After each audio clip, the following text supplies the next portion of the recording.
আপনি ওযু করে আসেন, 2 রাকাত নামাজ পড়েন, আল্লাহর কাছে ইস্তেগফার পড়েন, বলেন আস্তাগফিরুল্লাহ আল্লাযী লা ইলাহা ইল্লা হুয়াল হাইয়ুল কাইয়্যুম ওয়া আতুবু ইলাইহি। আল্লাহ পাক এক মুহূর্তে আপনার সব পাপ তো মাফ করে দিবেনই, সব গুনাহকে নেকি দিয়ে পরিবর্তন করে দিবেন ইনশাআল্লাহ। সূরাতুল রুমের এই আয়াতটা আল্লাহ পাক বলছেন, বা'দা আউযু বিল্লাহি মিনাশ শাইতানির রাজীম, যাহারাল ফাসাদু ফিল বাররি ওয়াল বাহরি বিমা কাসাবাত আইদিন নাস। আল্লাহ পাক বলছেন, জলে মানে পানিতে, এবং স্থলে মানে এই যে জমিনে, জলে এবং স্থলে যত বিপর্যয়, অরাজকতা, এই যে আপনারা দেখছেন ফাসাদ, ফিতনা যে ছড়িয়ে পড়ছে, এগুলো মানুষের হাতের কামাই, মানুষের হাতের কামাই।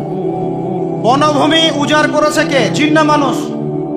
বলে এই পরিবেশ নষ্ট করেছে কে? জিন না মানুষ? বলেন খাবারে ভেজাল দিয়েছে কে? জিন না মানুষ? অর্থনীতির মধ্যে সুদকে ঢুকিয়েছে জিন না মানুষ? এই বেপরদামি জেনা মাদক কে ছড়িয়েছে? জিন না মানুষ? নামাজ কালাম ছেড়ে দিয়ে পাবজি ফ্রি ফায়ার নিয়ে কে পড়ে আছে? জিন না মানুষ? বলেন জিন না মানুষ? আল্লাহর বিধান বাদ দিয়ে শয়তানের বিধান চালু করেছে কে? জিন না মানুষ? যাহারাল ফাসাদু ফিল বাররি ওয়াল বাহরি বিমা কাসাবাত আইদিন নাস।